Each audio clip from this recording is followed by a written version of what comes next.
সরকার যতটা বিপ্লবী চেতনার হওয়ার কথা ছিল তা না হয়ে আমলাতান্ত্রিক সরকারে পরিণত হচ্ছে বলে মনে করেন বৈষম্য বিরোধী ছাত্র আন্দোলনের আহ্বায়ক সার্জিস আলম।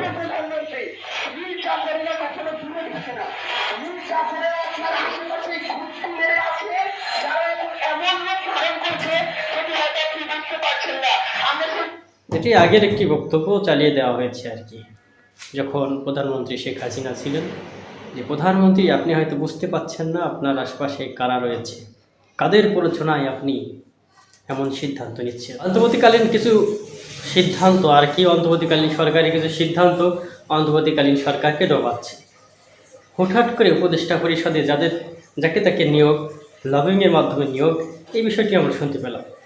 তো বিষয়ে ডক্টর পিনাকি ভট্টাচার্য ডাক্তার আর কি এবং সোশিয়াল অ্যাক্টিভিস্ট তিনি বিশদ একটি বর্ণনা দিয়েছেন এবং যে কথাটি বলেছেন তাতে গতকাল বলা যায় যে উপদেষ্টাদেরকে একরকম ধুয়ে দিয়েছেন।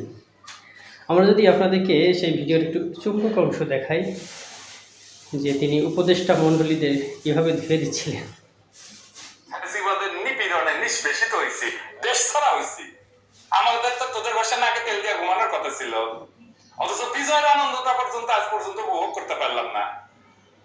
আমি তোদের পাশেই ছিলাম, আছি তো এখনো। মায়ের একটা তামা তামা করে ফেলার কথা না, আওয়ামী লীগের শিকড় সুদ্ধ ফেজিবাদের বিষ বৃক্ষ উপরে ফেলার কথা না, যা করার সেটা না কই যায়, রাত বিদায় ওই মতি দণ্ডে তেল মালিশ করতে যায়। দেশে কি যোগ্য লোকের আকাল পড়িছে? কেন তোদের পয়সা পয়সা মতির ভাতারদের তুলে আনতেছে লাগা পড়ছে তোদের চালাইতেছে কে? তোদের এটা বলতে হবে তো। দুনিয়ার যত ঘাটের মরা, যত বুড়া কাটার, সেগুলো তুলে তুলে আনতেছিস আর উপদেষ্টা বানাইতেছিস। তোকে দিয়ে কাম কি আমাকে রে? তোদের বসানো হইতেছে বালের চামড়া ছিলার জন্য। তোরা আসিস কেমনে 72-এর সংবিধান বানাবো, মুক্তিযুদ্ধের চেতনা বানাবো, কোন ভাগ দিয়ে সাতরাম ঢুকাবো, আবার কেমনে আবার 71-এর চেতনা ব্যবসা চালু করবো সেই তালে হাসিনারে কাউন্ট করবো। দেখলেন, খুবই গুরুত্বপূর্ণ কথা এবং চরম রাগ এবং ক্ষোভ থেকে এই কথাগুলো উনি বলেছেন। সাধারণত এই ধরনের কথাবার্তা বলেন না যারা তার ভিডিও দেখে থাকেন, তো মাঝে মাঝে শান্টিং দেন বিভিন্ন জনকে।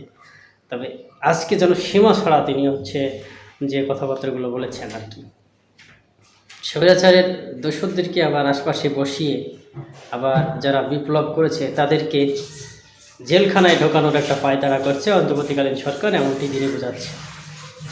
আসল ঘটনাটা কি আমরা খুব শীঘ্রই জানতে পারবো, যে এই অন্তর্বর্তীকালীন সরকার খুব দ্রুত ব্যর্থ হবে নাকি তারা কামব্যাক করবে, অর্থাৎ ফিরে আসবে। দেখা যাক কি ঘটে। আপনারা অবশ্যই চ্যানেলটির সঙ্গে থাকবেন, লাইক কমেন্ট শেয়ার করবেন। ধন্যবাদ।